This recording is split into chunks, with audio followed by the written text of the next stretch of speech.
Equity Group's commitment to advance Africa's sustainable development agenda was among presentations it showcased at the COP28 summit held in Dubai, United Arab Emirates. The summit was held under the theme Putting Nature, People, Lives and Livelihoods at the Heart of Climate Action.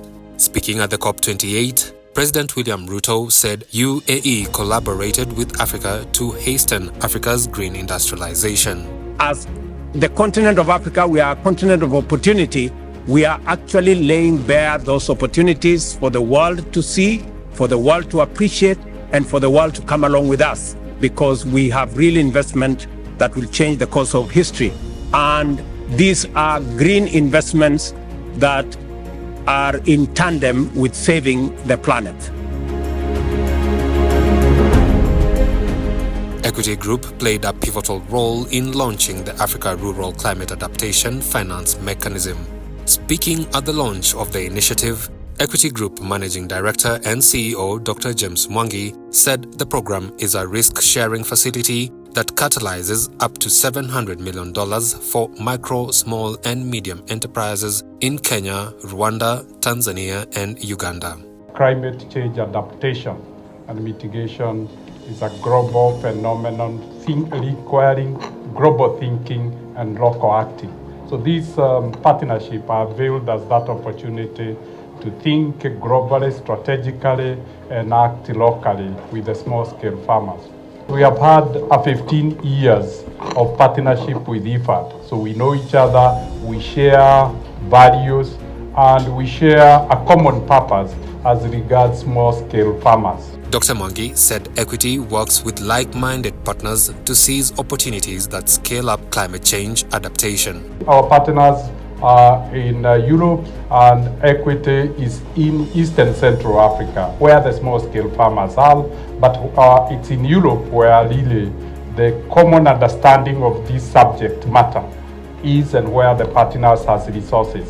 So those who need resources are down in the south, those who have the resources are to the north, and we have created a bridge to link the two, the resources and the needs and the capabilities. Dr. Mwangi discussed the significance of Equity's transformative blueprint, the Africa Recovery and Resilience Plan, ARRP.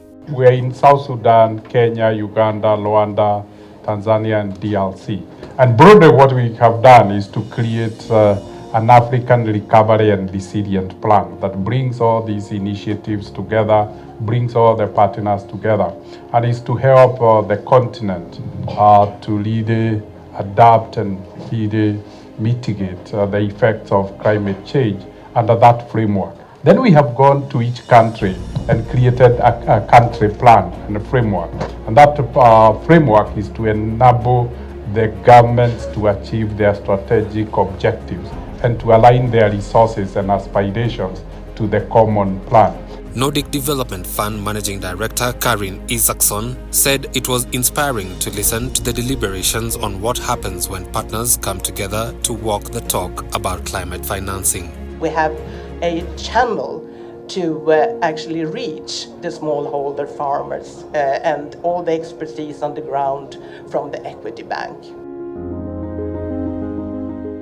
In a different forum organized by Equity Group, Dr. Mwangi highlighted the need to shift economic dynamics, advocating for a balance between people, planet, and profit. This plan is predicated on two things: being people-centered and as response to the cry of the planet that we need to live on it better in a more sustainable way. So on one hand is planet and people, and the link between the two is commerce. Sharing the example of the group, Dr. Mwangi said the Africa Recovery and Resilience Plan envisions a future where Africa plays a pivotal role in sustainable development. This group for the last 30 years has operated with two engines, as people call it, the two-engine business model.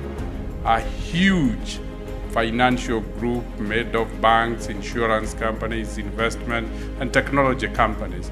But on the other hand, a foundation that receives 2% of the entire revenue of the commercial group to really deliver shared prosperity to host communities.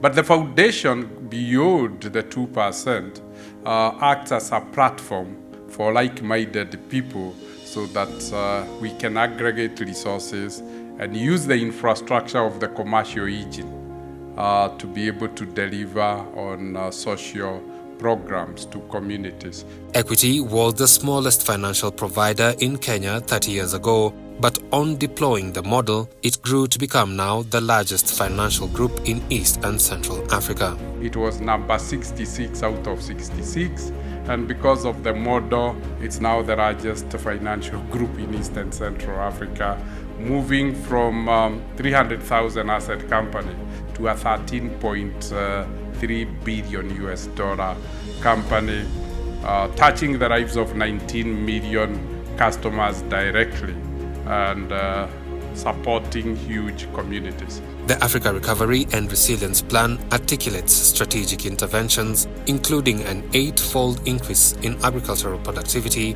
through climate-smart practices. Climate-smart, regenerative agriculture is what Africa wishes to adopt, so that that 8 times agricultural productivity doesn't include adding more land to agriculture. It's using the current land much better, and in the process the 65% unutilized arable land can be used for forestry, can be used for more sustainable, and it's not put to agriculture. Equity Group Director of Sustainability, Reshma Shah, underscored the bank's commitment to environmental and social due diligence in loan application processes.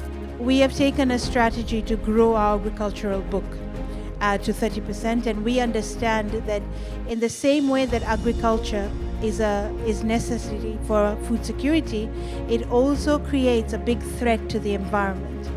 But there are ways of providing agriculture, like regenerative farming, what we're using on the fertilizers, what we're doing in different mechanisms on water harvesting, waste management, and those are programs that get identified as part of the environmental and social risks.